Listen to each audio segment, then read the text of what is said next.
welcome to another wonderful year of March Caprice. March Caprice 2.0, a celebration by the fans for the fans. And this is a very important celebration year because it is the 20th anniversary of the Kingdom Hearts series. We're all old.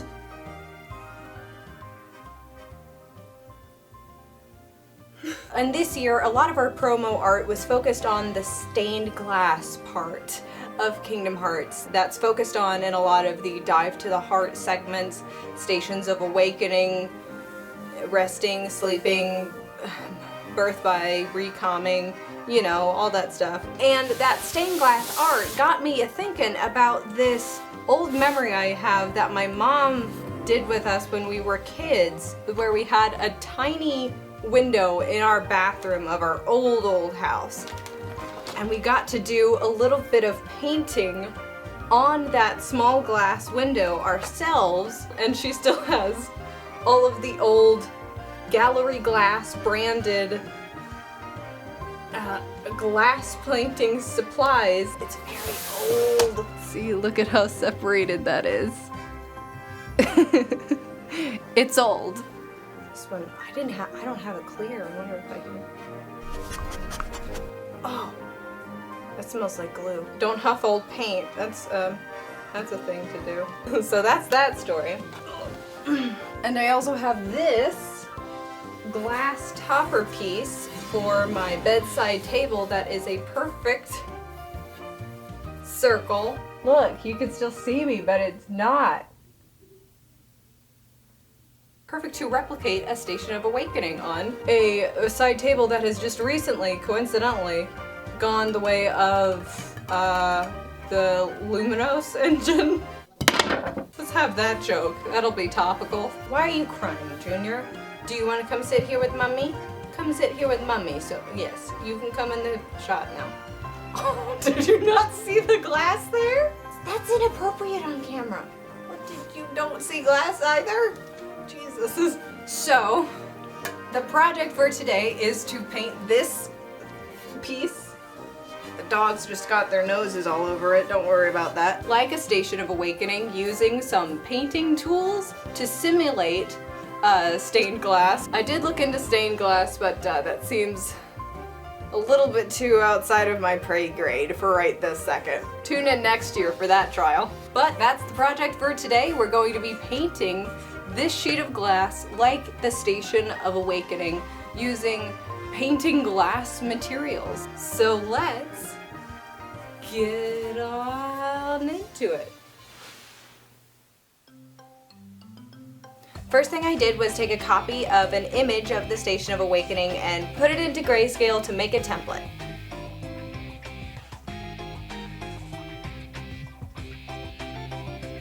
I just made sure that all the blacks and the whites stood out, especially on Sora, because that was one of the main features of the image.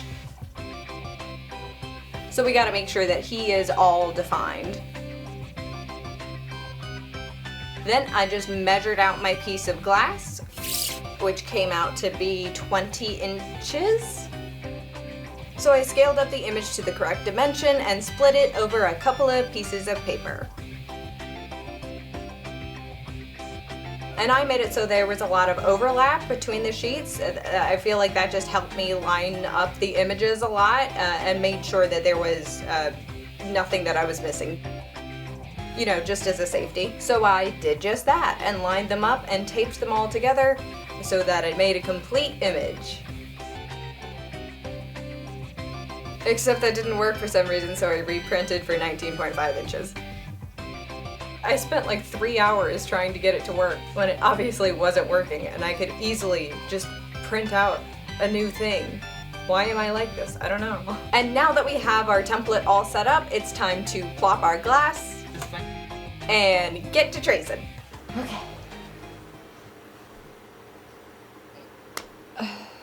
Please. Let this be good. This simulated letting is, stop. We're gonna wait until she throws her ass against the... This simulated letting is actually really easy to use. The learning curve is not steep at all. why don't I talk to you about it for a little bit? The nozzle applicator was great for bigger features like the outer circles. And once you really get a hang of it, it's really easy to use your speed and squeeze pressure to control the thickness of your lines. It works a lot better if you just go fast and like We've hit episode 4 of Shane Dawson's intern. But if you feel like you still can't just quite get the hang of it, one of my favorite things about it is that it does stay wet for a good amount of time. So after you place it down, you can still maneuver the product into any place that you would like it more. Out in the valley at your parking lot. Ow, Next, my back. Build up how Jeffrey I've been hunching. masterminded this whole week by turning it into. But even if it has dried and you still are not happy with it, it's really easy to scrape off, especially if the layer is on the thinner side. Any thicker, and it kind of has a rubbery finish, which is still easy to peel off if you need. So don't worry about it. You can always scrape it all off and start all over. And you can cut it if you need to. It'd probably be easier if you had like one of those little individual razors with parental guidance. I don't know, I'm not a lawyer.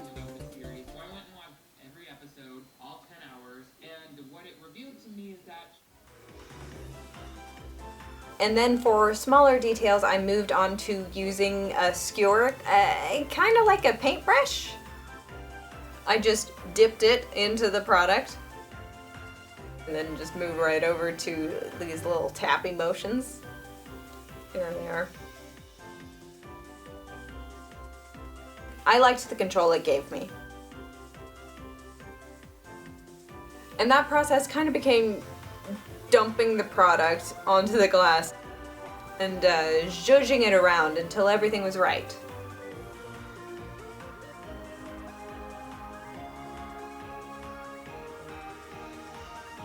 And this actually worked well and could get pretty detailed.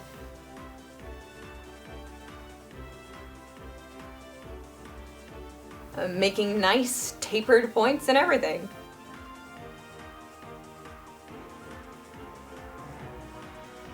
But for the portraits and other smallest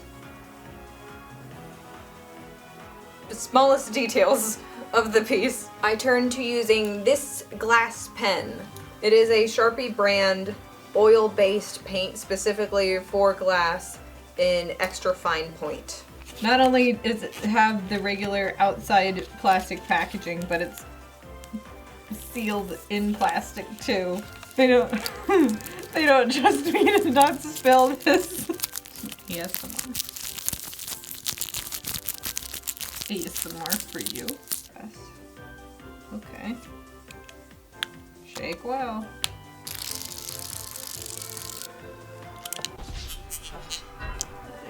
Oh! Oh! It disappeared! It disappeared! It disappeared! Where did it go? What? Wait. Seriously, what? Wait, seriously, where did it go? Oh my god? Oh my god? Oh my god? Oh my god? Oh my god? Oh my god? Oh my god? Oh my god? Oh my god? Okay, so we know now. Don't like fling it all around or else you can lose it. Except...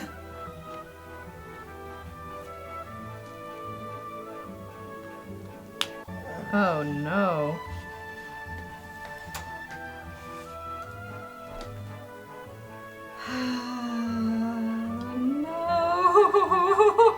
No! I got white! Check to see that you're buying the right color pen. It is, it's pretty subtle. Alright. Let's try this again. It is black this time.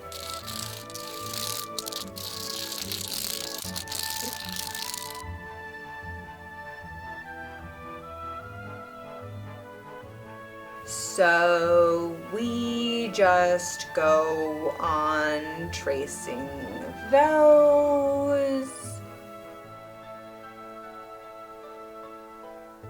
And then I just did one little pass again for the larger lines to build up more product.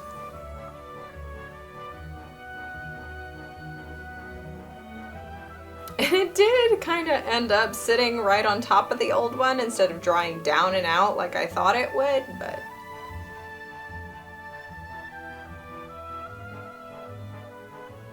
And we finally sealed the outer rim. It's like frosting a cake.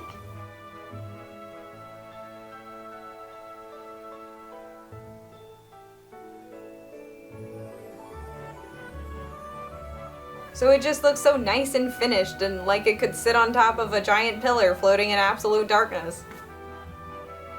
Be sure to tune in next year where I build a bottom to set this on top of to replace my old nightstand. And now that we have our lines all set, it is time for the coloring! First thing you'll see me do is pull out one of the best crafting materials out there on the market. A PlayStation 4 controller!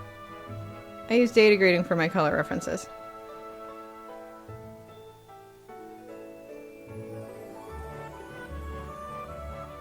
I got this set of glass paint, branded glass paint from Amazon. I know I was bad, but I got a gift card. I'll link all the products that I used below. But even if you don't find this exact set, you do want to look for glass specific paints that are more of a gel, so you can keep the shine and the transparency that you would want for imitation stained glass. One thing about this specific set though is that I had problems with a couple of colors. Both the black and the brown, burnt umber. Shut up, it's red. Came out a little dry, but still workable. It looks like poop. It looks like poop. It looks like poop. But the white and violet were completely dry and unusable. I tried rehydrating them with water, mixing them with other colors, and it just made it so these little flakes would stay around. It was very ugh. And I bought 2 packs, and both of them were completely dead. But only for these colors.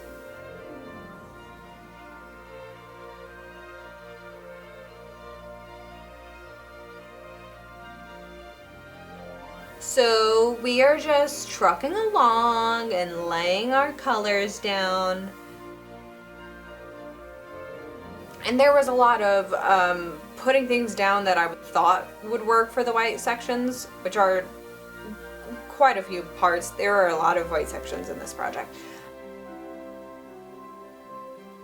And I was getting so frustrated and nothing was working and I was so unhappy with every single new method I tried.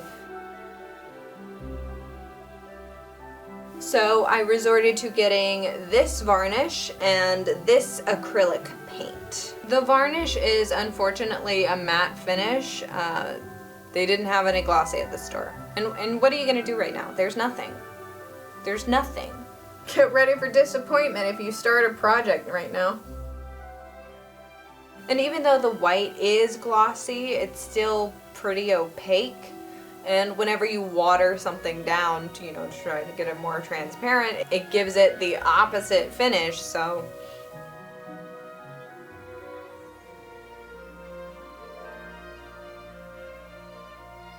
But at this point, there's a lot of mixed finishes on the glass, so we'll just look at the beauty of the contrast.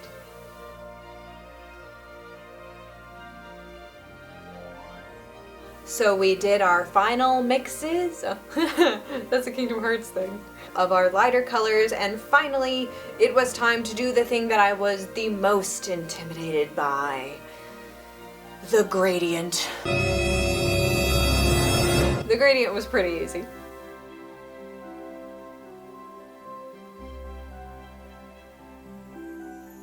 It's best if you flood the section with product and then mix it all on the glass.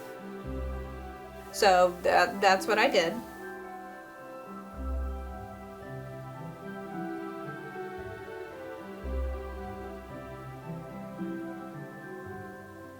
And as with everything, this project comes to a close.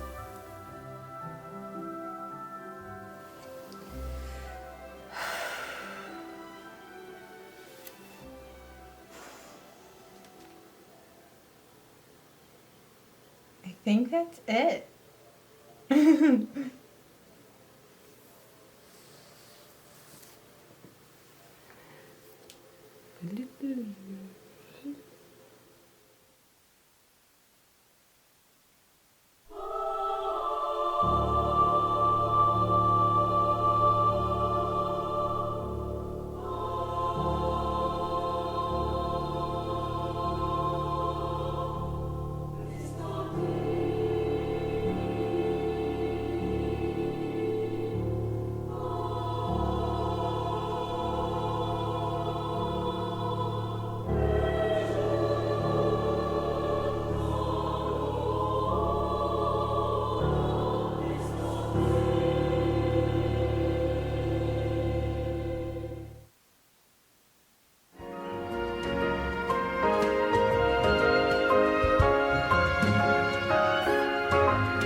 And that is it for my imitation stained glass Station of Awakening!